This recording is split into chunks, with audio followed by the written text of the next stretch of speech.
자, 그러면 이제 3교시 시작하도록 하겠습니다. 자, 여러분들 갖고 계시는 그 기초서로 보시게 되면 28페이지부터 한번 보시면 될 것 같아요. 뭐 기초니까 좀 천천히 전달할 거 많이 전달할게요.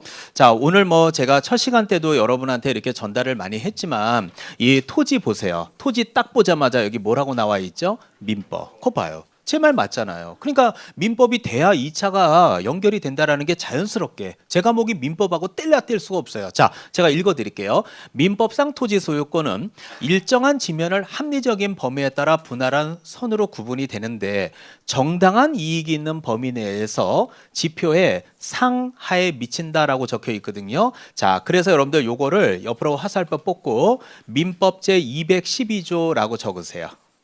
자, 요게 바로 민법 제 212조. 요거는 이제 민법을 공부를 해서 오시면 요때 여러분들 민법 시간에 구분지상권이다 이렇게 듣게 돼요. 자, 따라서 민법 제 212조 무슨 지상권이요? 구분지상권. 이렇게 여러분이 정리가 되거든요. 자, 그러면 이제 구분지상권이 뭔지 여러분들이 조금 더 내용으로 파악할 필요가 있을 것 같아요. 자, 그러면 제가 또 그림 그려서 또 쉽게 한번 설명해 드리겠습니다. 자, 아직 민법 지식이 없으니까 자, 간단한 그림으로 대체하시기 바랍니다. 자, 예를 들어 볼게요.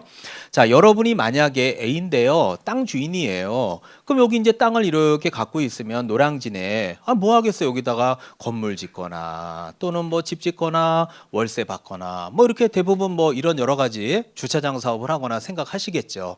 그러면 이렇게 토지라고 할 때 이 토지의 소유권이 어디까지 미치냐라는 부분에 있어서 당연히 토지는 당연히 미치는 건데 요게 지금 보는 대로 공중과 지하까지 미치는 이런 영역들에 대해서 우리가 한번 생각해 볼 여지가 있었어요. 뭐냐면 여러분들 알겠지만 우리 지하철 4호선 특히 이제 지하철 공사 때 이제 이런 문제가 많이 생겼는데 만약에 지하철 공사 지하철이 밑으로 지나간다 그러면 발파 작업해야 되잖아요.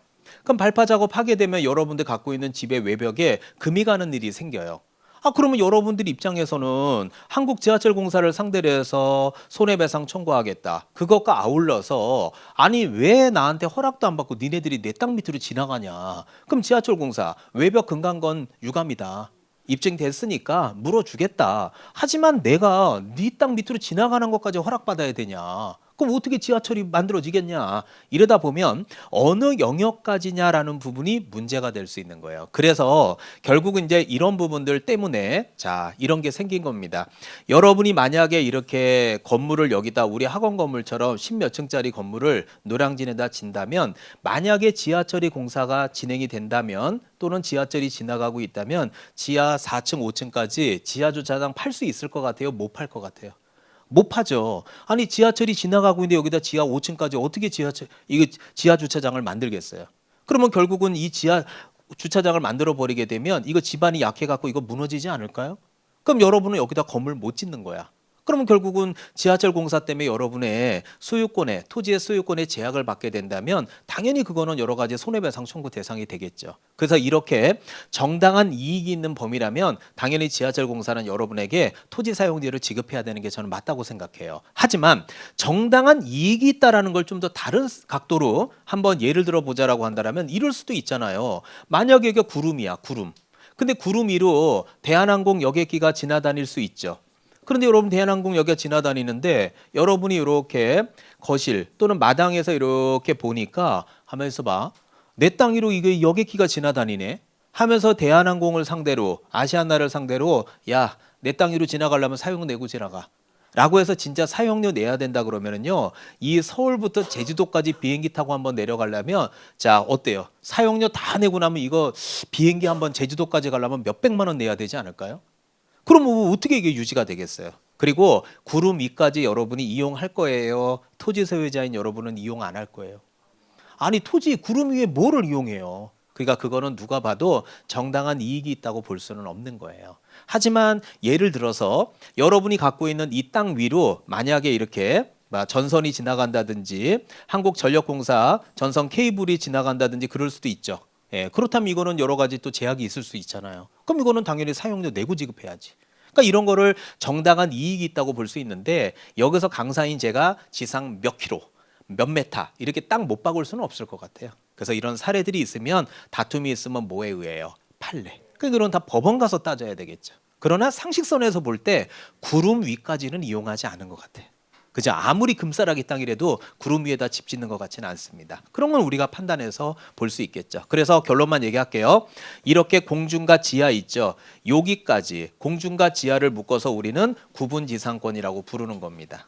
그렇다면 이 구분지상권도 결론 토지의 영역이에요, 아니에요? 영역이죠. 그럼 토지를 우리가 도와줄 수 있죠. 그렇다면 구분지상권도 결론 중개 대상이 된다, 못 된다? 된다. 그러니까 저는 민법 시간에 이거 배워갖고 오면 되지요? 그러면 끝이에요. 그래서 저 되지요? 얘기하려다가 지금 밥 짓고 있는 거예요. 예, 밥 먹여드리려다가 그러니까 이런 것들을 여러분들이 1차 공부를 열심히 해서 1월 달에는 좋은 모습으로 오십시오. 자, 그럼 이번에는 이제 건축물로 들어가 보겠습니다. 자, 우리 건축물과 관련된 부분은 토지에 정착하고 있는 건조물로서 토지와 완전히 별개. 왜 별개라고 볼 수 있냐면 우리나라는 토지는 토지대로 등기부가 있고 건물은 건물대로 등기부가 있기 때문에 별개 부동산인 거 맞습니다. 토지 샀다고 해서 건물은 공짜로 드려요? 아니에요. 건물만 중개 대상도 될 수 있는 겁니다. 자, 그러면 이제 그 밖에 토지 정착물. 자, 오늘 오셨을 때 이제 저도 요 부분 자, 기초 기본 강의 때 꼭 설명해 드리는 게 바로 명인 방법인데요. 이 명인 방법이라는 공시 방법을 갖췄을 때에는 부동산으로 보기 때문에 이는 중개 대상물에 해당한다라고 적혀 있습니다. 자, 그런데 여러분들 명인 방법이 뭔지 모르죠. 이것도 민법에 소유권 파트에 가면 민법 체계 이것도 있습니다. 자, 오늘 처음이니까 제가 민법 얘기들을 또 해보도록 하겠습니다. 자, 칠판 한 번만 잠깐 봐주실래요? 자, 우리 전자칠판 한번 보시면 읽어드릴게요. 명인 방법, 수목의 집단 또는 미분리 과실 등의 소유권이 누구에게 기속하고 있다는 것을 제3자가 자 명백하게라고 써 있는 거 보이죠? 자, 명백하게라고 할 때 명자 동그라미 딱 찍어주세요. 그 다음 인식이라고 할 때 인자 동그라미 딱 찍어주세요. 따라서 동그라미 딱 찍으면 이게 바로 뭐예요? 명인, 명백하게 인식시킬 수 있는 관습법상의 공시방법. 이 관습법이라는 건 뭐냐면 판례가 인정한다는 얘기예요. 그러면 이거를 말하는데 예를 들면 수목의 경우에는 수필을 깎아서 나무 껍질을 깎아서 거기다의 소유자의 성명을 묵서 새겨 넣는다든지 아니면 미분리 가실 경우에는 논밭주위에 새끼를 둘러치고 성명을 표시한 자 목찰 있죠. 요걸 갖고 오늘 제가 한번 설명을 드려볼게요. 목찰을 세우는 등등등등등등 이런 방법들이 바로 명인 방법이랍니다. 자, 그러면 이 목차를 가지고 한번 제가 설명을 드려볼 테니까요. 자, 한번 편안하게 샘플로서 받아들여 주시면 좋을 듯합니다. 자, 제가 기초 때 많이 이렇게 샘플을 들어드리는데요. 이 샘플은 우리가 공감할 수 있는 샘플이어야 되니까 저는 일상생활을 좀 많이 얘기하는 편이에요. 자, 실제로 저희 어머니의 이제 언니니까 저한테는 큰이모 부의 집이 어디냐면 고향이 경기도 양평입니다. 진짜로요. 근데 이제 제가 대학교 때 이렇게 이제 많이 놀러 가고 했던 게 기억이 나서 그냥 강의 시간에 많이 이렇게 기초 때 활용하는 편이에요. 진짜로 양평에 가면요. 용문산이라는 산이 있어요. 진짜로. 그리고 거기에는 용문사라고 하는 절이 있어요. 진짜로. 예, 가보면 돼요. 저 여러 번 가봐서 알거든요. 진짜 있어요. 근데 이 용문사라는 절이요. 굉장히 유명한 게 하나 있습니다. 그냥 사찰이 아니에요. 뭐가 유명하냐면 진짜로요. 이렇게 밑에다가 여러분들 차 딱 이제 주차장에다 차 대놓고 쭉쭉 올라가면 여기 어느 정도 올라가면 이제 사찰이 나오잖아요. 근데 그 사찰이 거의 다다랐을 때 진짜로 올라가요. 여기 왼쪽에 보면은요. 진짜로 여기 은행나무가 한 그루 있어요. 근데 이 은행나무가 왜 별것도 아닌데 얘기하냐? 대한민국에서 가장 오래된 은행나무예요. 그래서 의미가 있는 거예요. 나중에 여러분들도 용문사, 은행나무하고 네이버에 한번 쳐보세요. 그래서 제가 대학교 때 이 나무를 보고 야 이거 굉장히 오래됐구나. 갖고 이제 여기 보면 이제 모르긴 모르지만 이렇게 뭔가 써 있겠죠. 그래서 제가 요번 주에 그 네이버에 들어가서 너무 오래된 기억이라 한번 다시 찾아봤더니 저는 이 은행나무가 한 700~800년 되지 않았나 싶었는데요. 네이버에 가서 다시 찾아봤어요. 이번 주에. 예, 쉬는 시간에 찾아보니까 이 나무가 1100년이 됐더라고요. 엄청 오래된 1100년이요. 1100년. 한 사람 뭐 사람이 100년도 못 사는데 100년이면 11명이 살 정도로 아직까지 살아있다는 건 대단한 거 아닙니까? 대한민국의 가장 오래된 은행나무래요.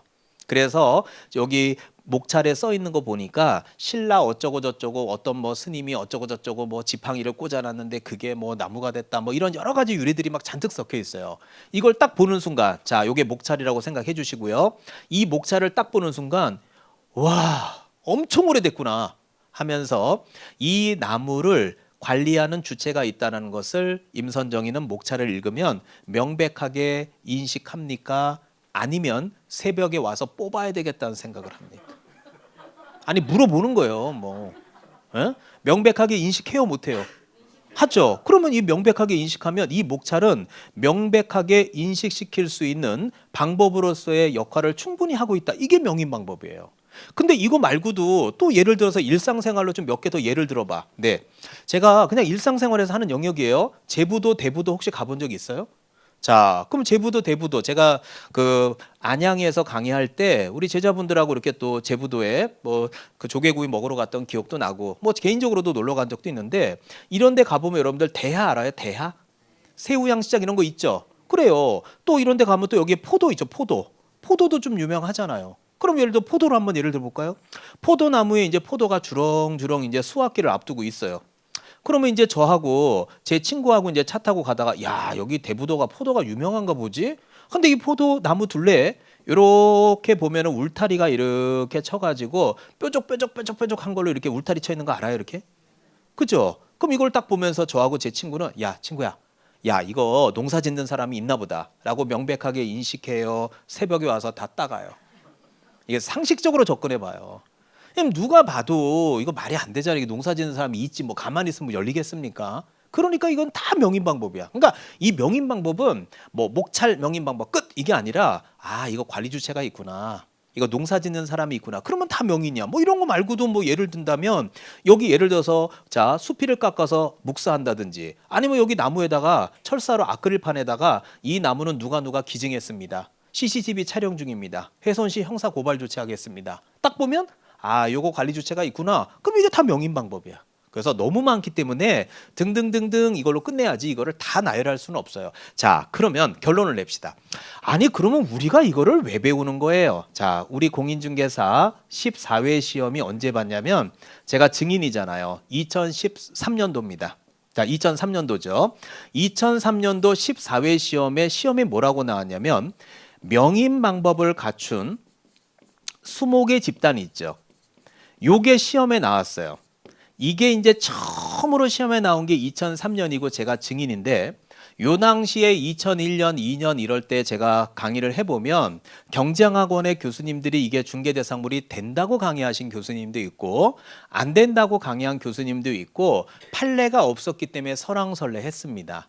그래서 이제 시험에 딱 이게 2003년도에 14회 시험에 나오자마자 된다 안 된자가 논란이 되게 되면 하나 모자라신 여러분의 선배분들이 이거 이의 제기해요 안 해요?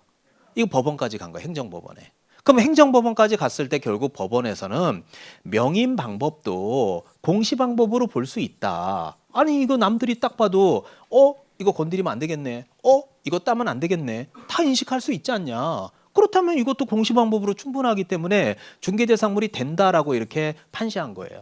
그래서 그 다음부터는 명인 방법 같은 수목 집단은 중개대상물이 되는 걸로 시험에 출제를 했습니다. 그런데 아시겠지만 이게 2003년도니까 지금 2022년, 2023년이면 20년 동안 뭐 매년 나오지는 않을 거 아니에요. 그래서 요새는 조금 시큰둥하긴 한데 기초 강의 때 명인 방법은 반드시 아셔야 돼요. 결론만 얘기합시다. 명인 방법을 갖춘 수목 집단은 결론 중개대상이 된다 못 된다. 된다. 그것까지만 알아두세요. 그리고 이제 좀 더 생각해 보면 돼요. 에듀윌 유료 회원만의 특별한 서비스.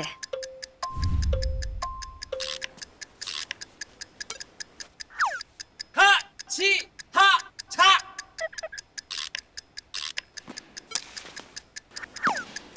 같이 하자. 정답! 같이 하자 친구야. 에듀윌 유료 회원.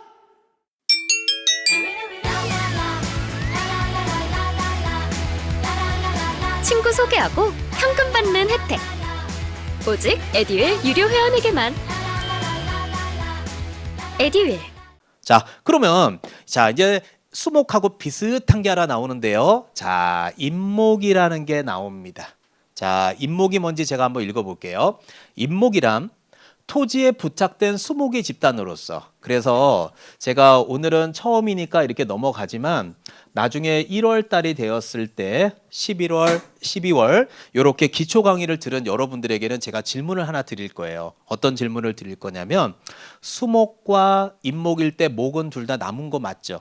수목과 임목은 어떤 차이가 있습니까? 라고 제가 혹시라도 질문을 하면 1월 달에 임목은 등기된 나무입니다. 이렇게 대답해 주세요. 수목은 등기 안 된 일반적인 나무입니다. 이렇게 대답해 주신다면 정확하게 기초 수업 들은 거예요. 자, 그렇다면 임목은 토지에 부착된 수목이 집단으로서 임목에 관한 법률에 의해서 여기 봐봐요. 등기를 받은 거를 말하잖아요. 소유권 보존 등기.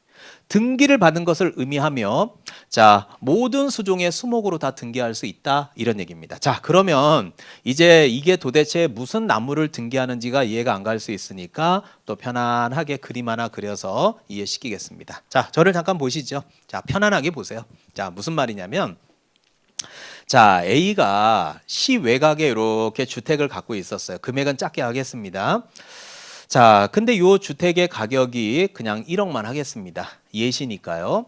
자, 그런데 이제 요새 사실 저도 오늘 여기 우리 학원에 오니까 여기 실장님, 여자 실장님 계신데 저를 몇 년 만에 봤거든요. 아유, 선생님 왜 이렇게 살이 빠지셨어요? 그리고 많이 얘기를 해요. 그리고 여기 이제 저하고 얼굴 오래 보신 분들도 아우, 선생님 옛날 처음 뵐 때보다 살이 많이 빠지신 것 같아. 이 얘기를 되게 많이 들어요. 처음 오늘 뵙는 분들은 모르실 수 있지만 근데 사실 이제 지금 몇 년 동안 우리 마스크 쓰고 강의를 했거든요. 그래서 올해 지금 처음으로 이제 기초 때는 좀 벗고 하고 있는데 아우, 마스크 쓰고 하니까 너무 힘들어요.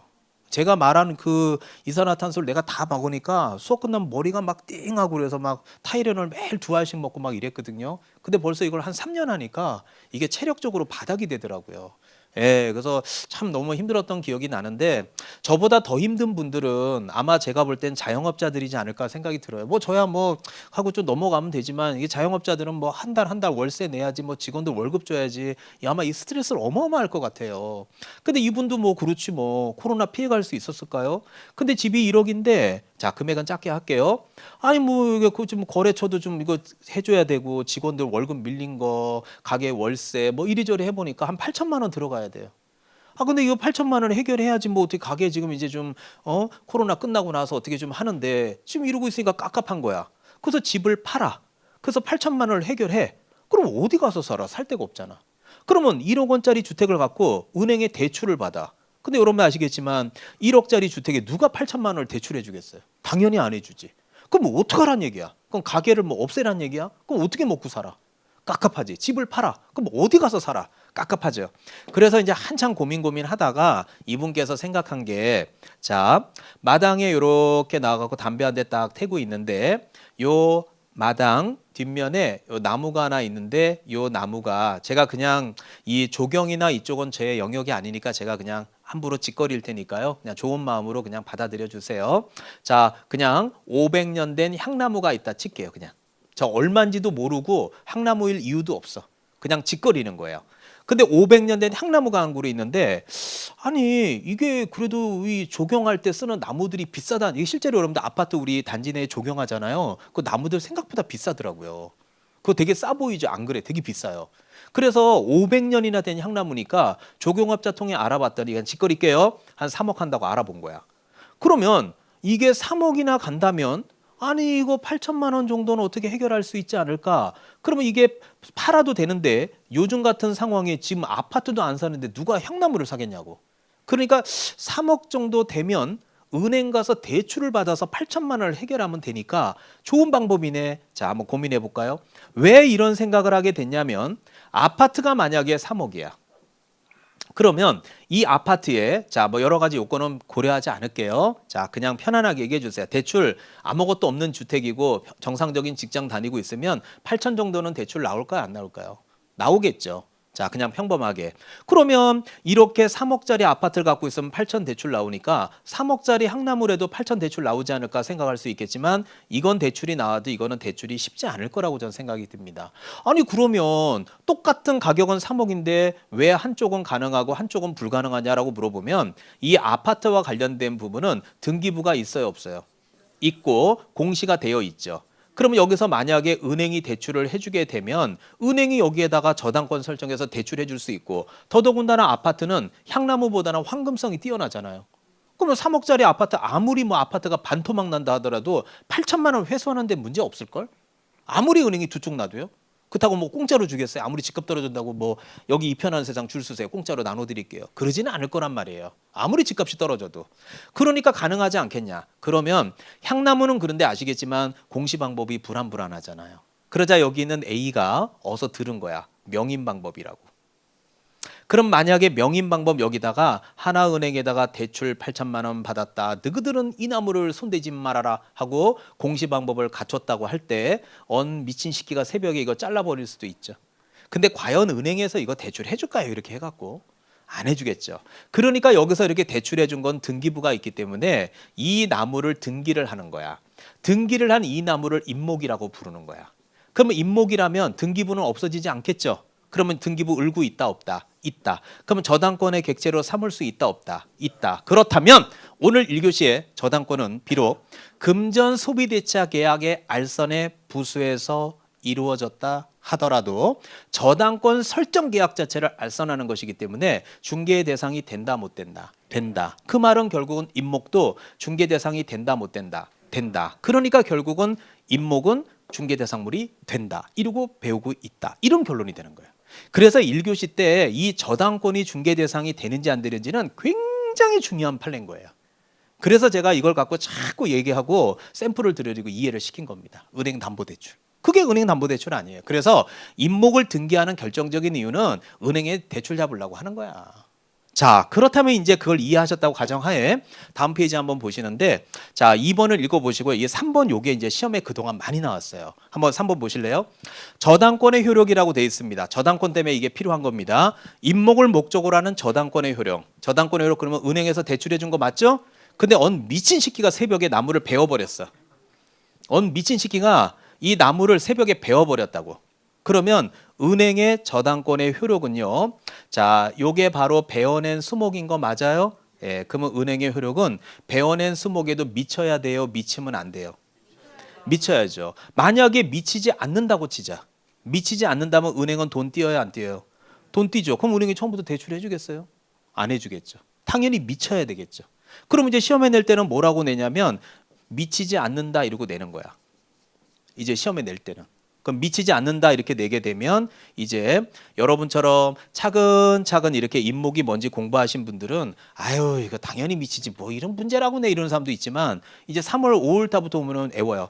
미침 안 미침 X 안 미침 X 미침 동그라미 미침 동그라미 머리도 미침 나도 미침 너도 미침 왜 그래 몰라 공식이야 미침 안 미침 X 안 미침 X 선생님 이렇게 해오면 몇 점은 나와요? 요약집만 해오면 몇 점이 나와요? 그리고 막 이제 계획표 짜고 하는 분들이 5월부터 와요. 이제 그러면 기초 들으라 그러면 지금 기초를 들을 시간은 없는데 꼭 들어야 하나요? 문제집만 풀면 안 되나요? 막 이러면서 막 계획표 짜고 막 난리 나요. 이 기초 듣는 거 진짜 중요한 수업 듣고 있는 거예요. 안 외워도 외워지는데 뭐. 자, 이런 게 몇 달이 이제 쌓이니까 듣고 까먹고 하세요. 그 대신에 그 사이에는 민법 하다가 5월 달부터 이제 2차 과목 바짝 외우면 6개월만 외워도 충분해요. 그러니까 여러분은 11월, 12월, 1월, 2월, 3월, 4월, 5월 요 정도 한 5, 6개월 동안은 계속 민법 위주로 공부를 하십시오. 그러면 2차까지 동차 합격할 수 있습니다. 자, 그리고 뭐 임목등록원부에 등록된 거다. 그냥 읽어보시면 되겠습니다. 자, 그리고 우리 여기에서 또 하나 공장광업재단 저당법에 따른 공장광업재단이 있는데요. 자, 여기 저당법이라는 게 바로 재펴먹는 거죠. 자, 읽어볼게요. 공장재단이라 함은 자, 공장에 송하는 일정한 기업용 재산으로 구성이 되는 자, 동그라미 한번 칠게요. 일단할 때 단자 동그라미. 기업 재산이라고 할 때 재자 동그라미 딱 치시고요. 그래서 일단에 기업 재산할 때, 자, 제가 이렇게 빨간색으로 동그라미 친 거를 거꾸로 읽으면 어떻게 돼요? 그렇죠. 재단. 그래서 이게 재단. 1단에 기업 재산으로 등기를 하게 되면 이게 바로 재단 등기가 되는 거예요. 그러면 등기를 했다는 얘기는 자, 등기부 갑구와 을구가 있겠죠? 자, 이제 등기법 배우세요. 갑구에는 나중에 이제 소유권, 을구에는 저당권의 객체가 되고 저당권을 도와주는 거는 중개의 영역이다 아니다. 영역이다. 그렇다면 공장재단도 중개대상물이 된다. 이 논리가 성립되는 거예요. 자, 그런데 와닿지 않을 거니까 또 제가 그림 그려서 설명하겠습니다. 자, 칠판 잠깐 보시죠. 자, 도대체 공장재단이라는 거는 또 무슨 말이냐. 자, 그래서 이것도 또 일상으로 들어가서 강의 한번 해볼게요. 그동안 정말 많은 지역에 제주도 빼고는 웬만한 지역은 다 강의해 본 것 같아요. 제주도는 강사들이 내려가서 강의하기가 좀 힘들어요. 왜냐하면 비행기를 타고 내려가야 되는데 그거 내려간다는 게 매번 연착될 수 있고 뭐 장마철이나 눈 오고 그러면 비행기 못 뜰 수도 있는데 매번 뭐 수업 휴강 가고 빵꾸 낼 수는 없으니까 학원 자체가 제주도에서는 대부분 뭐 법적인 전문가들이 뭐 민법이나 뭐 개론 이런 거는 강의할 수 있어도 여기 학원에 서울에 있는 어떤 전문적으로 강의하시는 분이 제주도에 내려가서 실강을 한다는 건 쉽지 않아요. 또 저녁에 올라와야 되고 그래서 대부분 위성이나 인강으로 많이들 공부를 하시더라고요. 자, 제주도에 이제 제 제자분들도 좀 많이 있어서 가끔 내려가면 얼굴 뵙고 그러거든요. 다 인강으로 공부해요. 자, 그러면 이제 공장재단이라는 게 뭐냐? 자, 지금부터 한 7년 전에 제가 한 부평에서 여기도 부평 에듀윌이니까요. 강의할 때인데 요 A라는 분이 계셨는데 요 분이 그 인천에서 김공장을 해요. 진짜로. 그래서 김공장을 하시기 때문에 요 김 선생님들 뭐 드시라고 많이 갖다 주고 그러셔서 아직도 기억이 나고요. 자, 그래서 공장이 딱 떠올라서 이거 강의할 때 가끔 인용합니다. 자, 예를 들면 김공장을 대충 짓거려 볼게요. 자, 공장 건물이 있겠죠. 뭐 대충 안 가봤지만 공장 부지가 있겠죠. 뭐 있겠죠. 그리고 이 안에 저는 모르지만 뭐 김 굽는 기계, 자르는 기계, 뭐 포장하는 기계 뭐 있겠죠. 저는 모르지만 대충 짓거릴게요. 뭐 하여튼 뭐 이런 기계들이 있다. 뭐 대충 할게요. 자, 그런데 요 건물하고 공장 부지가 10억이고 나머지 설비들이 20억이라고 가정을 해볼게요. 근데 여기 있는 이 A도 코로나가 오기 전에 이 자동화된 자, 포장까지 쫙 한 번에 하는 이 설비를 20억 들여서 다 설치를 한 거야, 설비를. 아, 그런데 설치하자마자 코로나가 와버리니까 매출이 쭉쭉쭉쭉 떨어지면서 이거 지금 이자도 못 내고 있는 거예요. 그러다가 이게 밀리고 밀려가지고 지금 어음을 10억을 결제를 해야 돼요. 근데 어음을 10억을 결제하는 방법을 우리가 한번 따져보자고요. 자, 그러면 첫 번째, 제일 좋은 방법은 이거 팔면 될 거 아니에요. 팔아갖고 이거 10억 결제하면 되잖아. 결제했지. 그럼 이제 기계는 어디서 돌려? 길바닥에서 돌릴 거예요? 그럼 두 번째, 이걸 팔아. 이걸 팔아갖고 이걸 결제해. 그러면 도대체 이걸 팔면 뭐로 김을 구워? 연탄불에다 구워갖고 뭐 비닐봉투에 넣으면 팔리겠어요? 안 되지. 그럼 도대체 이거를 팔 수도 없고 이걸 팔 수도 없잖아. 그래서 이럴 때 이제 방법 중에 하나가 바로 뭐냐면 퉁 쳐가지고 잘 들어요. 1단에 기업 재산으로 등기를 하는 거야. 이게 재단 등기야. 그래서 이 공장 및 광업재단 저당법을 여러분이 실제로 국가법령 정보센터에 가서 찾아보면 이 법의 취지, 목적은 사업자금의 융통 원활, 즉 자산가치를 증진시켜서 사업자금의 융통 원활을 위해서 필요한 게 바로 공장 및 광업재단 저당법이에요. 그러면 얘네들을 퉁 쳐갖고 한 번에 등기하게 되면 이 자산가치가 얼마가 되는 거야? 자, 요거 더하기 요거니까 얼마가 되는 거예요? 30억이 되는 거 맞죠? 그럼 30억이면은 10억 정도 대출 받아서 이거 결제할 수도 있잖아. 그게 바로 공장 및 광업재단 저당법이에요. 그러면 결국은 대출을 받는다는 얘기는 뭐의 목적이 되는 거예요? 저당권의 목적이 되는 거지. 그러면 저당권은 도와줄 수 있다 없다? 있다. 그러면 결국 공장 광업재단도 중개 대상이 된다. 이 논리가 성립되는 거예요. 어렵지 않아요. 자, 그러면 이게 지금 공장이었지만 바꿔서 광업으로 바꿔도 똑같다는 거예요. 그래서 이것도 1단의 기업 재산으로 바로 이것도 재단 등기가 되는 것도 똑같은 거예요. 자, 그래서 이것도 갑구에는 소유권, 을구에는 저당권 내용 똑같으니까 참고해서 보시면 되겠습니다. 자, 요새 공장광업재단은 조금 시험 문제가 좀 시큰둥해요.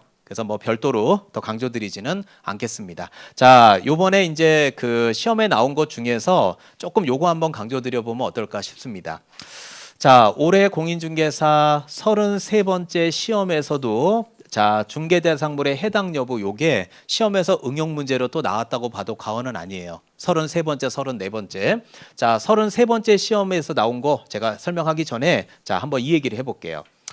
32회 시험. 자, 요거를 이제 여러분들 선배들 10월 29일 날 33번째 시험장 가신 분들이 풀었던 건데 32번째 시험에 뭐가 나왔냐면 이게 나왔어요. 진짜로요. 지목이 예, 맞아요. 양어장인 토지가 진짜 시험에 나왔어요. 그래갖고 여러분들 선배들 요거 열심히 저하고 연습해보고 하셔서 올해 33번째 시험장 가셨고 많은 도움 받으셨어요. 자, 그러면 지목이 양어장인 토지가 32번째 시험에 나왔을 때 과연 이게 중개대상물이 되느냐 안 되느냐를 따지는 이게 바로 응용 문제인데 응용 문제를 풀게 하는 어떤 기본적인 베이스가 있겠죠. 그게 바로 대상물이 되기 위한 요건이에요. 자, 그럼 요건을 한번 저하고 따져보자고요. 자, 첫 번째 요건을 딱 보니까 여기 뭐라고 돼 있어요?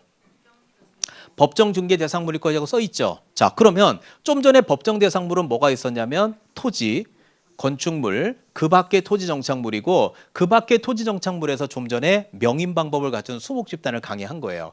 그리고 조금 전에 임모, 공장, 광업재단 강의했죠. 이것들이 바로 공인중개사법 제3조와 시행령 제2조에 있는 중개 대상물인데 자, 첫 번째 요소를 충족시키는지 확인 한번 해볼까요? 자, 그렇다면 첫 번째 토지예요, 아니에요?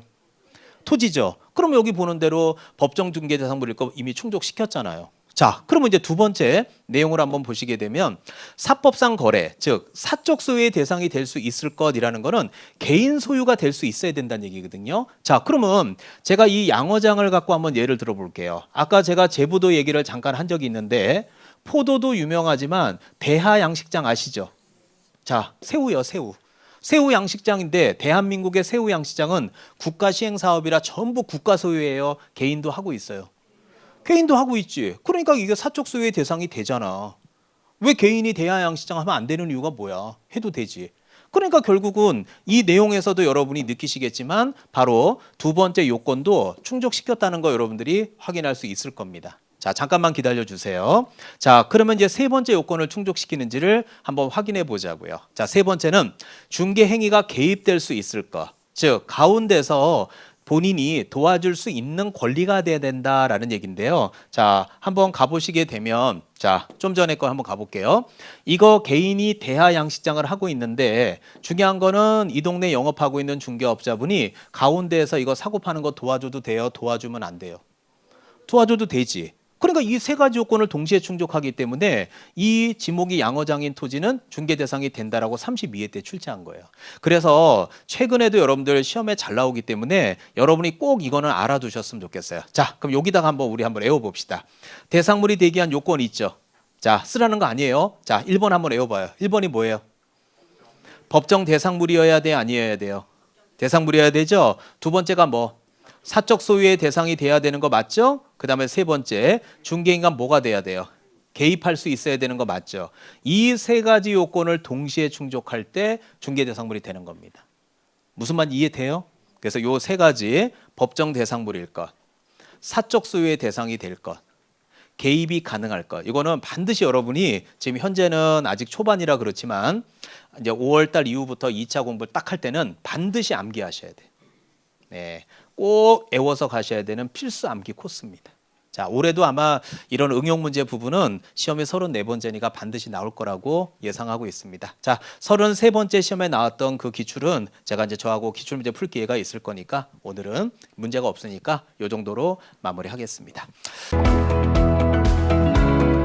에듀윌 유료회원으로 가입을 했더니 친구 추천 이벤트가 있더라고요.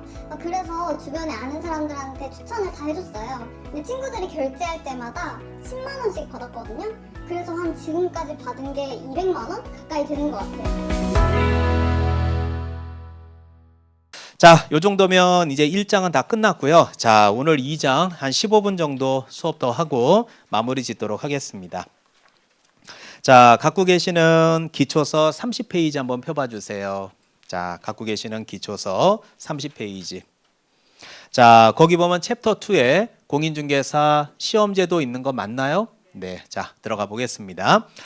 자, 지금 여기 가만히 이렇게 보시면 자, 공인중개사 시험을 시행하는 시험 시행 기관이라고 있는데요. 제안 한번 할까요? C자 동그라미 딱 찍어주세요.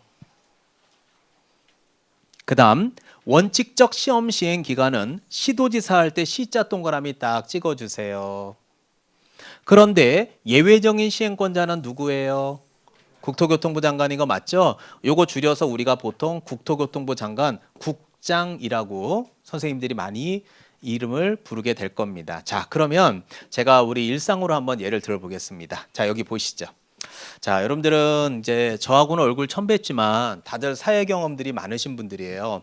저도 그렇지만 이제 사회생활을 해보면 부장님이 있고 밑에 과장님이 있다라고 가정을 할게요. 자, 그러면 1번 부장님이 퇴근을 먼저 하셔야 되니까 과장님한테 야, 박 과장, 네, 야, 나 오늘 집에 좀 일이 있어서 그러니까 박 과장 네가 이거 서류 좀 정리해라. 내일 아침까지 이사님한테 올려야 되거든. 1번. 2번, 야, 김 부장, 네가 하고 퇴근해. 나 오늘 집에 먼저 가야 돼. 오늘은 네가 좀 하고 가. 2번. 그냥 물론 과장이 대표 아들일 수도 있겠지. 그럼 뭐 특수관계일 수는 있겠지만 그냥 정상적인 우리 사회에서 사회생활 해보면 1번이에요, 2번이에요. 대부분 1번이잖아요. 선임자니까 대우 갖춰주고. 그 1번이야. 그러면 보통 위에 사람이 못하면 아래 사람을 시키지 아래 사람이 못한다고 윗 사람 시키는 경우는 특수한 경우를 빼고는 통용되지 않아요. 자, 그러면 지금 여러분이 보는 대로 시도지사라는 분과 국토교통부 장관이라는 이 두 분을 딱 놓고 보면 누가 더 윗급인 것처럼 보여요? 예? 당연하죠. 국장이 윗급이죠. 그러니까 이제 시험에 낼 때 어떤 식으로 내냐면 이게 여러분들 지금 이거 쳐다보니까 이까짓 거 별것도 없어 보이고 같잖아 보이죠? 안 그래요. 6과목 한날 한시에 요이 땅하고 시험 보면 이렇게 내요. 원칙적 시험 시행 기관의 장은 국토교통부 장관이 되며 예외적으로 시험을 시행할 수 있는 건 시도지사가 시행합니다. 이렇게 내면요. 오늘은 이게 같잖아 보이지만 한 2달 있다 시험 보면요. 그렇지. 국토교통부 장관이 못하니까 아래 것들을 시키겠지. 이게 우리한테는 몸에 배어 있다니까요. 그러니까 이게 그냥 또 맞아 보이면서 안 보이는 거야. 그래서 저는 어떻게 하든지 한 명이라도 합격시키려고 첫 바퀴부터 이렇게 시험 보는 마지막까지 전달할 거야. 어떻게 할 거냐면 봐요. 시험은 누가 원칙이에요? 시도지사. 11월 달에. 자, 1월 달에 오면 시험은 시도지사 또 해줄게. 3월 달에 시험은 시도지사 또 해줄게. 6월 달에 시험은 또 해줄게. 8월 달, 9월 달, 특히 마지막 시험 보는 날, 저하고 얼굴 마지막 보는 날 하루 딱 정리할 때도 시험은 시도 또 정리해줄게. 1년 내내 해줄게. 그래도 10월 달 가서 생각 안 나면 사람이야, 사람도 아니야. 사람이야, 아니야. 근데 사람이 아닌 선배들이 너무 많아. 예, 이게 뭐 웃기지? 기억이 안 나요. 단적으로 있잖아요. 테스트 한번 해볼까요? 자, 근데 틀릴 것 같으니까 제가 좀 유도할게요. 잠시 후에 자, 얘네 둘을 퉁쳤죠. 자, 퉁쳐서 저는 뭐라 그럴 거냐면 시험, 시행, 기관의 장이라고 표현할게요. 자, 틀릴 것 같아서 제가 미리 그냥 안 틀리게 유도하고 답도 가르쳐 드릴게요. 제가 조금 있다가 5분 있다가 물어보는 시간도 가르쳐줘 내가. 5분 있다가 시험 시행 기관의 장이 누가 돼요? 그렇게 물어볼게요. 그럼 여러분은 뭐라고 얘기할 거예요? 시도지사라고 얘기하면 안 되지. 시도지사라고 얘기하게 되면 국토교통부 장관이 서운해하잖아요. 그러니까 좀 있다가 둘 다요 이렇게 얘기를 해주세요.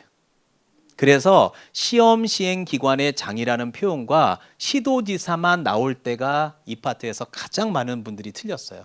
둘 다입니다. 그러면서 이제 올해 시험 34번째 시험은 선생님 그러면 시도지사가 시행합니까? 국장이 시행합니까? 궁금할 수 있잖아요. 그런데 올해 시험은 시도지사나 국장님이 하시는 게 아니라 시험 업무를 위탁시켜서 공기업, 준정부기관, 협회 이런 데다 위탁할 수 있는데요. 작년, 재작년, 재재작년 전부 다 산업인력관리공단에서 했거든요. 그래서 올해 시험도 공기업인 산업인력관리공단에서 할 예정입니다. 위탁해서. 그러니까 어려운 건 없어요. 대신에 이제 시험 조문으로 내니까 알아두시면 되겠습니다. 자, 그렇다면 이제 다음 화면 가서 한번 보도록 하죠. 자, 뭐 여러분들 아시겠지만 미성년자도 시험 볼 수 있고요. 자, 특히 여러분들 자격 취소. 자, 이제 좀 있으면 자격증 2월 달에 발표 나고 나면 자격증 빌려주고 싶다. 양도되어 하고 싶다. 그래서 선생님 자격증 빌려줄 때 조심해야 되는 게 뭐가 있냐 이런 걸도 많이 뜨는데요. 부탁드릴게요. 절대 썩혀도 자격증 빌려주지 마십시오. 물론 이제 뭐 아들이 따서 아버지하고 같이 한다. 뭐 딸이 따서 엄마하고 하는데 뭐 엄마가 뭐 뭘 취소시키겠어. 뭐 그런 건 괜찮아요. 근데 뭐 아는 친구의 뭐 회사 동료인데 뭐 한 달에 80씩 준다니까 뭐 방법이 있나. 제발 하지 마. 이거 만약에 사고가 터지면요. 본인 자격증 걸었기 때문에 사고 터진 거 다 물어줘야 돼요. 돈 80만 원만 물어주는 게 아니라고요. 그리고 자격증도 취소돼요. 그럼 몇 년간? 3년간은 또 응시 자격이 정지되기 때문에 시험도 못 봐요. 그리고 또 하나가 자 여기 나오는 대로 보시면 부, 정, 행, 위, 자 몇 글자예요? 5글자죠. 그러면 5년간 부정행위에 대해서는 얘기 안 해도 되잖아요. 네, 시험장 가서 남의 거 보고 쓰다 걸리면 정지됩니다. 꼭 이제 이런 거는 외우면 되는 거야. 자, 근데 부작용 사례는 접수됐어요. 시, 험, 부정행위자, 오케이 7년. 네, 자 8자죠. 뭐 어떡하겠어요. 자, 그래서 어떤 형식이든 외우면 돼요. 확실히 어때요? 아까 민법, 저당권, 유치권 수업 듣는 것보다 훨씬 쉽죠. 그래서 1차가 시간이 오래 걸려요. 이런 건 근데 바짝 5월부터 외우셔도 될 것 같습니다. 자, 다음 화면 가보겠습니다. 자, 그리고 이제 시험은 아시겠지만 매년 1회 이상 시행하는 거 맞고요. 자, 심의위원회 의결, 정책심의위원회 의결 거쳐서 해당 연도에 시험을 시행하지 아니할 수도 있다. 예외 규정은 있는데 뭐 매년 시행해 왔습니다. 자, 그리고 시험의 일부 면제. 올해 여기 혹시 저는 오늘 여러분을 처음 뵙는 분들이 거의 대부분이라 잘은 모르지만 혹시 올해 1차 보고 2차만 하는 사람이 여기 있다. 그래서 인터넷으로 공부했는데 1차만 붙고 2차는 나 하고 나서 수업 들려고 왔다 그러면 이거 꼭 알아두셔야 돼요. 봐봐요. 1차 시험에 합격한 자는 여기 제가 노란색으로 동그라미 쳤죠. 뭐예요? 다음 회인데요. 여러분들 우리가 이 다음 회라는 말하고요. 다음 1회라고 하는 말은 완전히 하늘과 땅 차이예요. 다음 회라는 말은 무슨 말이냐면 32회 때 1차 합격했죠. 그러면 33회 때 만약에 시험을 응시를 못해서 집에 일이 생겨서 그러면 34회 때 어떡하라는 얘기예요? 뭘 어떻게 처음부터 다시지. 왜냐하면 다음 회라는 건 뭐냐면 바로 다음 것만 인정해 준다는 얘기야. 그러면 32회 때 1차 땄으면 33회 때만 인정받는 거야. 근데 시험을 못 봤다. 그러면 뭐 처음부터 다시 해야지 34회 때는. 근데 이게 다음 1회라 그러면 여기 1차 합격했죠. 이해돼요? 33회 때 시험 못 봤지 바빠서. 그러면 34회 때는 다음 1회라는 거는 다음에 언제든지 한 번은 인정해 줄게. 그러면 결국 여기서 다시 1차 인정받고 뭐만 시험 보면 돼요. 2차만 이제 시험 봐서 내가 합격이냐 불합격이냐를 따지면 되는 거거든요. 그래서 이게 보기에는 여러분들 이게 쉽지만 이게 다음 회와 다음 1회는 완전히 달라요. 그래서 이 법 과목은 좀 이런 부분들을 좀 예민하게 보실 필요가 있어요. 자, 뭐 어려운 건 아니니까 넘어갈게요. 자, 오늘 제가 챕터 2에서는 유일하게 딱 하나 별표 칠 예정인데요. 요거 별표 3개 합니다. 정책심의위원회 별표 3개. 자, 여기 혹시 인터넷으로나 33회 때 제 수업을 들은 분이 계시다면 저는 마지막에도 동영백선에서 정책심의위원회 나올 것 같다라고 찍었고요. 역시 33회 시험에 적중시켰습니다.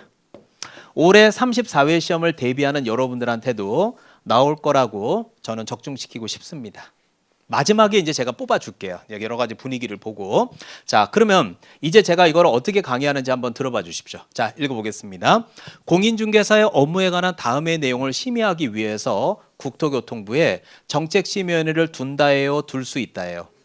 둘 수 있다 맞죠? 자, 여기 봐봐요. 자, 그러면 일단 자 잠깐만 저 좀 보세요.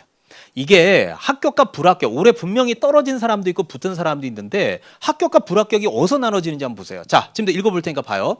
그러면 정책심의위원회에서 심의하는 사항이 4가지인데 첫 번째 뭐? 자격 취득에 관한 사항. 두 번째, 부동산 중개업의 뭐예요? 육성, 그렇죠? 그 다음에 세 번째가 뭐의 변경? 중개보수의 변경. 그 다음에 이제 네 번째가 뭐의 보상? 손해배상 책임 보장 맞잖아요. 자, 그러면 이 4가지란 말이에요. 자, 여기서 제가 4가지를 읽었는데 이 4가지 중에 이해 안 되는 거 있으면 얘기해봐요. 선생님, 저는 취득이란 말이 이해가 안 돼요. 선생님, 저는 육성이란 말이 이해 안 돼요. 변경이 이해가 안 돼요. 저는 손해배상이 이해가 안 돼요. 자, 질문. 이해돼요? 이해 안 돼요? 이해되지? 근데 심의사항이 몇 개야? 4개지. 그럼 정답은 몇 번이야? 5번이지. 무슨 말 이해 가요? 그럼 이해됐지? 근데 이해를 했어. 그리고 시험 문제 풀어. 그럼 한 달 있다 풀면 이해는 했지만 생각이 안 났다. 또 떨어지는 거야. 이게 가장 큰 문제인 거야. 자, 그래서 제가 이제 오늘 여러분이 저하고 처음 뵈니까 뭐 아직까지는 뭐 크게 그런 걸 못 느끼실 텐데 저는 오늘 여러분들 수업 끝나시고 있잖아요. 그 유튜브에 진짜로요. 자, 유튜브에 딱 들어가서 임선정하고 검색해 보세요. 그리고 암기법 이런 거 한번 검색해 보세요. 그러면 사실 저는 학교 다닐 때부터 여러분들도 뭐 공부 잘 하셨겠지만 이 암기에 있어서만큼은 개인적으로 많이 공부도 해보고 개인적으로 연구도 많이 해본 사람이에요. 그래서 실제로 이렇게 전 세계적으로 암기를 잘하는 분들은 이런 거 악글자 있잖아요. 이게 보기에는 잘한 것 같아도 여러분들 이런 거 절대 기억 안 난다? 봐봐봐요. 이거 뭐예요? 자, 중이죠? 중, 손이죠? 그래서 만약에 이걸 제가 동그라미 쳐가지고 여러분 보시는 대로 자, 중, 예를 들어서 그냥 하는 소리예요. 이렇게 하라는 게 아닙니다. 동그라미 딱 쳤죠? 그럼 여러분이 혼자서 암기법 만들어서 자, 중, 중, 손, 자, 중, 중, 손 하자마자 막바로 문제집 풀면 풀려야 안 풀려요? 풀리지. 애우자마자 바로 풀 거니까 그 자리에서. 근데 과연 이 자중중손이 내일은 또 민법, 모레는 개론, 공법에 막 시달리다가 두 달 있다가 과연 문제를 딱 풀면 자중중손이 기억이 날까요? 안 나요. 오늘만 나는 거야. 이러니까 이게 결국은 앞글자를 무턱대고 아무 의미 없이 따고 이런 것들이 사실은 뭐 여러 번 뭐 반복하고 시간을 몇 년을 두고 한다면 언젠간 기억나겠지만 실제로 암기를 잘하는 사람들은 이런 방법을 쓰질 않아요. 근데 사실은 여러분이 이제 암기법이라는 거를 들어본 적도 없고 배워본 적도 없기 때문에 이제 제가 연상법에 대해서 많이 연기를 해줄 겁니다. 자, 그러면 이제 제가 이번 33회 시험에 나왔던 부분인데 어떻게 나온지 아세요? 제가 정확하게 얘기해 줄게요. 이게 기역, 요게 니은, 요게 디귿, 이게 리을입니다. 이거 증인들 많을 거예요. 기역, 니은, 디귿, 리을 박스에 넣고 자, 기역, 니은, 디귿, 리을 중에서 공인중개사 정책심의위원회 심의사항을 고르세요 출제했습니다. 정답 5번입니다. 기역, 니은, 디귿, 리을 다 찾는 거. 이게 지금 최근 33회 기출문제입니다. 자, 그렇다면 4개를 어떻게 하면 돼요? 외우면 되죠. 그럼 제가 외우는 모습 한번 지켜보실래요? 자, 제가 어떻게 외우나 봐봐요. 자, 어떻게 외우냐면 올해도 이렇게 해줬어요. 자, 앞으로 이제 그림 암기 얘기들 많이 할 건데 자, 내년에든 올해든 여러분이 자격증을 땄어. 이게 뭐예요? 이게 뭐냐고요? 자격증이죠. 이 자격증을 딱 보면 자격증을 취득한 거야, 안 한 거예요? 한 거지. 자자자 집중. 어떻게 하나 잘 봐. 이거 어떻게 먹여줄 때 먹여준 것만 먹지 말고 이게 대부분 선생님들은 못해요. 암기법을 배운 적이 없는데 선생님들도 그냥 이거 앞글자나 따주고 재미난 얘기해주고 넘어가요 수업이. 그럼 자기가 집에 가서 암기하는 거야. 어떤 선생님은 암기법도 안 해주고 넘어가요. 그럼 자기가 알아서 하는 거야. 학교 다닐 때 여러분들 담임 선생님이 암기법 만들어서 해줘서 대학 보내요. 알아서 자기가 하는 거야. 담임 선생님이 암기법 안 만들어주면 대학 안 간다고 협박하러 가지 않았지. 그러니까 그거는 알아서 하는 거야. 대신에 전 도와주는 거야. 자, 이게 뭐라고요? 자격증. 그럼 거실 바닥에다 뭘 깔아? 자격증. 그러면 자격증을 딱 보면 뭐가 떠올라? 자격 취득. 자, 거실 바닥에 자격증 깔았어요. 근데 이 자격증 위에다가 말도 안 되지만 여기다 육고기를 올려. 소고기, 돼지고기를 올려. 왜 그러니 그러지 말고 오죽하면 제가 저랬을까? 그리고 좀 쳐다봐봐. 아니 왜 자격증에다 육고기를 왜 올렸지? 바보 같은 놈 이상한 애들한테. 그러면 이렇게 해 그냥 자중중손. 이게 4개니까 그렇지 이게 10대 깨면 자중중손 뭐러러러 이게 기억이 나겠어 이거? 아유 이게 절대 도움 안 되는 거 이거. 자 다시 뭘 올려요? 육고기. 육고기 맞아요? 그러니까 육이니까 뭐겠어? 육성이겠지. 근데 우리는 무슨 업이야? 뭘 무슨 업이야? 부동산 중개업이겠지. 자격증 따면 중개업 하는 거니까. 아니 부동산 중개업은 안 외워도 외워지는 거지. 이걸 뭐하러 외워요? 당연히 무슨 중고자동차업이겠어요. 당연히 중개업이겠지. 자 그런 다음에 자 이게 이번 외웠죠. 근데 3번이 뭐냐면 자 홈플러스에 가서 이 육고기를 돈 주고 샀죠. 그런데 이게 변질된 거야. 그래서 이 낮에 홈플러스에 가서 이 고기를 사서 저녁에 애들 좀 해주려고 이렇게 저녁에 반찬 해주려고 샀는데 아니 이렇게 요리하려고 보니까 이 냄새가 이상해. 그러니까 이 돈이라는 말과 변질이라는 말을 어떻게 제가 연상을 해서 연상법을 암기를 하냐면 나중에 매도인 매수인을 도와주고 나서 돈 주세요라 그래요. 중개 보수 달라 그래요. 중개 보수라는 말로 연상을 해서 끄집어내는 거예요. 변질이라는 거는 변경된 거에 아니에요. 변경된 거, 맛이 변경된 거 아니에요. 그러니까 돈 주고 산 게 변질됐다는 얘기는 중개 보수가 뭐야? 변경이지. 그렇다면 마지막 네 번째. 어떻게? 홈플러스에 가서 저 사장님, 아니 이거 이런 걸 파시면 어떻게 이게 애라도 먹었으면 어떡할 뻔했어요 지금. 이거 환불해 주시든지 교환해 주시든지 이거 빨리 해주세요 라고 뭘 얘기 중이에요? 손해배상에 대해서 얘기 중이잖아요. 이게 말도 안 되는 것 같지만 자중중선 아무 의미 없이 해오면 아무 의미 없이 휘발성으로 나가. 근데 여기 말도 안 되지만 육곡이라도 올리면 육곡이라도 기억나는 거야. 자, 여러분들 웃기지? 자, 한번 테스트 한번 해볼까? 자, 테스트 한번 하자. 자, 여기 봐봐요. 자, 여기 한번 테스트 해보자. 정책심의위원회. 자, 심의사항이 4가지가 있는 거 맞죠? 그 심의사항이 지금 4가지가 있었죠? 한번 해보자. 자, 4가지. 애웠지? 자, 첫 번째. 거실 바닥에 못 깔아. 그럼 자격증을 보면 뭐가 떠올라? 자격치드. 거기다 뭘 올려? 육고기. 육이 뭔데? 육성. 무슨 육성이야? 아, 중개업이겠지. 뭐 부동산 중개업이지. 무슨 뭐 중고자동차업이겠어? 그러면 돈 주고 산 게 변질된 거 맞죠? 돈이 뭐야? 중개보수. 변질이 뭐야? 변경. 그러면 돈 주고 산 게 변경됐잖아요. 그럼 어떻게? 마트에 가서 어떻게 해요? 사장님 이거 환불해 주세요. 지금 뭐 하시는 겁니까? 지금 이런 거 어떻게 먹으라고 파는 거예요? 지금 뭘 요구해요? 손해배상. 다 외웠잖아. 한 게 뭐 있어? 그러니까 이렇게 애우기 때문에 이게 10개, 9개, 10개가 가도 다 기억이 나는 거야. 그러니까 앞글자 밑도 끝도 없이. 그래서 이런 것들을 우리가 보통 이제 연상법이라고 해요. 근데 여러분들이 실제로 이런 걸 들어보지 못했기 때문에 앞으로 제가 막 이런 것들 때문에 부처님, 스님도 그리고 막 그래서 수업할 거예요. 그래서 오늘 유튜브에 임선정 암기법 하고 쳐보면요, 막 부처님 그리고 스님 그리고 막 별 생쇼를 다 해요. 그것도 막 책받침 만들고 그림 암기법 책도 있고 많아요. 예, 그래서 암기 시켜드렸고 올해 여기 합격자들도 그렇고 여기 혹시 떨어지고 오신 분 계시면 제가 말했던 것들 시험에 많이 나왔다는 거 다들 공감할 겁니다. 자, 한번 참고해 보시기 바랍니다. 그런 상태에서 이 4가지 애운다면 거저 먹기죠. 자, 넘어갈게요. 자, 그 다음에 이제 위원장 1명 포함해서 7명 이상 11명 이내 위원으로 구성이 됩니다. 자, 그리고 이제 여기서 보면 위원장은요, 요 보고 얘기해봐요. 국토부 제일 뭐가 돼요? 차관. 자, 절대로 위원장과 국토교통부 장관은 동격이 아닙니다. 근데 이것도 과거 시험에 잘 나왔는데 올해는 나오면 이제 이 파트가 나올 가능성이 크지. 자, 한번 읽어볼게요. 위원은 찾았어요? 위원은 다음에 어느 하나에 해당하는 사람들 중에서 누가 임명 위촉해요? 국토교통부 장관이 임명 위촉하는 거 맞죠? 그러면 시험 문제를 이렇게 바꿔볼게요. 위원은 국토교통부 장관 자리를 위원장으로 한번 제가 바꿔볼게요.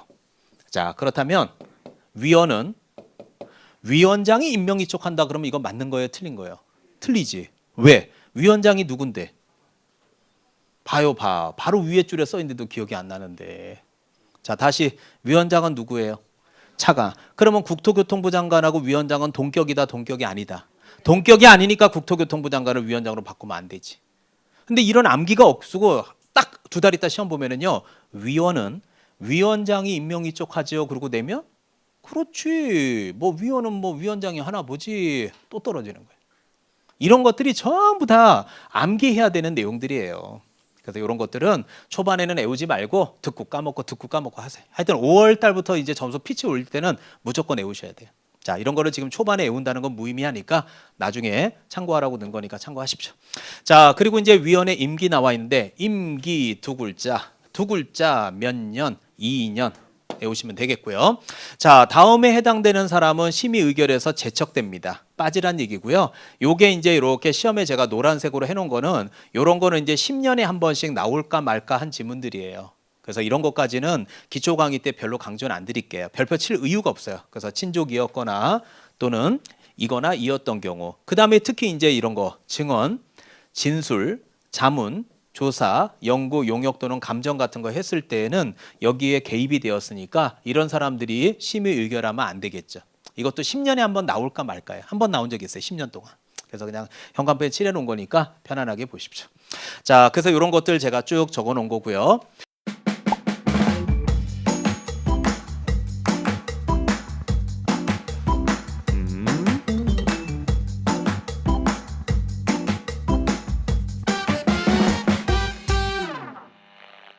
자, 그 다음에 요거는 알아두시기 바랍니다. 자, 요 지금 화면이 많이 바뀌어서 왜 이렇게 빨리 넘어가 하시는 분들은 여기 있잖아요. 제가 페이지 다 적어놨잖아요. 자, 32페이지 기초서 정가운데 한번 봐주세요.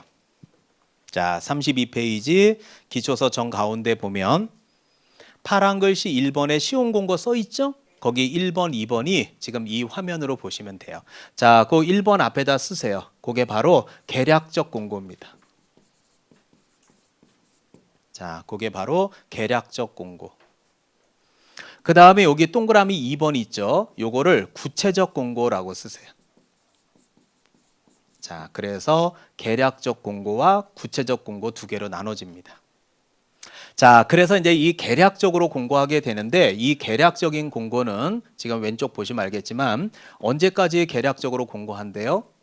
2월 말까지. 그래서 여러분들은 있잖아요. 학원에 계속 오시면 걱정 안 하셔도 돼요. 여기 학원 관계자분들이나 원장님이 이렇게 1월 중순 정도 되잖아요. 그럼 2월 말까지니까 1월 중순 정도 되면 올해 시험 10월 달에 본답니다. 10월 토요일 마지막 주 토요일 날 본답니다. 이렇게 그냥 얘기해 드려요. 그러니까 걱정하지 마세요. 이것 때문에 시험 못 보는 일은 없어요. 그러면 선생님 원서 접수는 언제 하나요? 응시 수수료는 얼마인가요? 저는 어디 가서 시험 보나요? 이렇게 궁금할 수 있죠. 그런 게 바로 구체적인 것들이에요. 그래서 이런 것들은 시험 시행일 며칠 전까지 90일. 자, 90일 밑에다가 60일 X라고 써놓으세요. 그래서 90일 전까지 공고하도록 규정하고 있습니다. 그래서 요 가끔가다 한 번씩 60일이라고 출제한 적이 있어요. 그래서 이런 거는 뭐 애욱 듣고서 그냥 편안하게 넘어가셔도 될 것 같습니다. 자, 그리고 이제 응시수수료 반환에 대한 얘기가 있는데 이것도 뭐 큰 의미 없어요. 이런 것도 한 5년마다 한 번 정도 나오면 땡큐고 아니면 말아요. 이런 건 별표 칠 게 못 돼요. 그래서 수수료를 과운합 혹시라도 많이 냈다 그러면 많이 낸 거 당연히 돌려주셔야죠.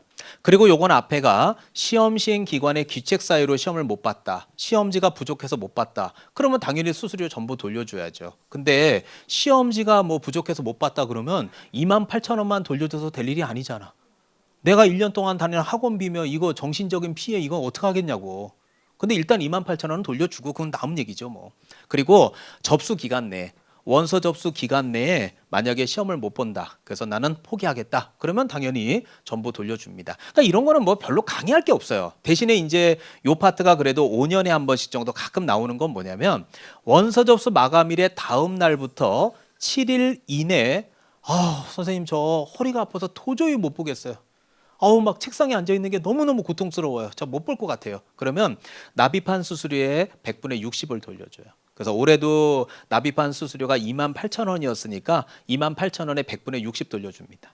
그리고 자 8일째부터 경과한 날이란 얘기는 7일이 경과한 날이니까 8일째부터 시험 시행일 며칠 전까지 10일 전까지 선생님 어머니가 갑자기 아프셔서 병원 모시고 가야 될 것 같아서 올해 저 시험은 못 볼 것 같아요. 제가 내년에 다시 오겠습니다 선생님. 그런 경우 많거든요. 예, 그럴 때는 납입한 수수료의 100분의 50이니까 28,000원에 반이니까 14,000원은 돌려준다. 그런 얘기입니다. 자, 근데 이거 뭐 시험에 나온 거 얘기해달라 그러면 간단해요. 여기 60이라는 숫자와 50이라는 숫자 장난치는 거 이외에는 큰 의미는 없어요. 그래서 이런 거 5년에 한 번씩 잊을만 하면 갑자기 내는 거니까 그냥 참고하십시오. 자, 오늘 마지막 한마디 더 하고 오늘 마무리하겠습니다. 자, 오늘 한마디 더 하겠습니다. 자, 그럼 이것도 눈에 확 띄게 한번 해볼게요. 제가 아까 여러분한테 이 말씀을 드린 적이 있었습니다. 자, 대답해 주셨으면 좋겠습니다. 시험, 시행, 기관의 장이 누가 됩니까? 라고 제가 물어볼 거라 그랬어요. 단지 5분 있다 물어본다 그랬는데 조금 더 지난 것 같긴 해요. 자, 기억이 나길 바라면서 시험, 시행, 기관의 장은 누가 돼요?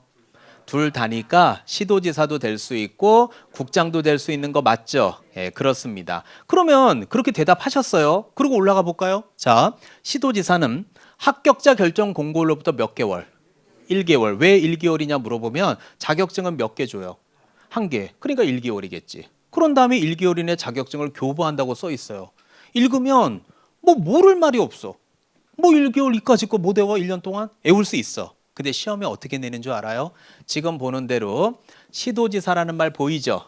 요 말을 시험, 시행, 기관의 장으로 바꿔요.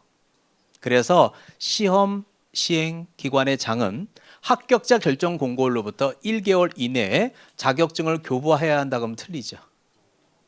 틀리죠. 그래서 이게 듣고 이해해도요, 막상 모의고사 딱 보면 박스에서 몇 개 그러면 다 떨어져요.